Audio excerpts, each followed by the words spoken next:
పొద్దున్నే లేచి సూర్యుని చూడబోయా, వినాయకుడు ఏమిటో శివుడు ఏమిటో అన్నీ తెలుసు. సూర్యుడినే చూడండి, అందరి దైవాలు మనకు కనపడరమ్మా. మన అదృష్టం సూర్యభగవానుడు ప్రత్యక్ష దైవం. కనపడుతున్నాడు, హాయిగా కనపడుతున్నాడు. 15 కోట్ల కిలోమీటర్ల దూరంలో ఉండి ఒక కిరణం మనకి ఇక్కడికి చేరాలంటే 9 నిమిషాలు పడుతుంది.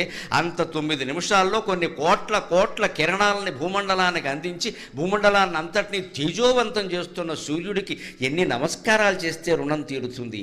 అందుకే హిందువులు కనిపెట్టిన ఒకే ఒక యోగాభ్యాసం సూర్య నమస్కారం. యువతరం అంతా అది చెయ్యాలి.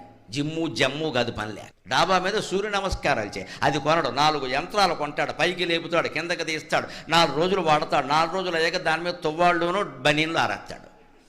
అది ఎందుకు కొన్నామంటే తువ్వాళ్ళు బనీన్లు ఆరేడాయి. సూర్య నమస్కారానికి యంత్రంతో పని లేదండి. తుండుగొడ్డ ఓ చాపోటి డాబా మీద వేసుకుంటే హాయిగా చేయి, ఒళ్ళంతా బాగుంటుంది. రోజు సూర్య నమస్కారాలు చేసేవాడికి, రోజు సూర్యోదయం సూర్యాస్తమయం చూసేవాడికి డి విటమిన్ లోపం రాదండి అసలు.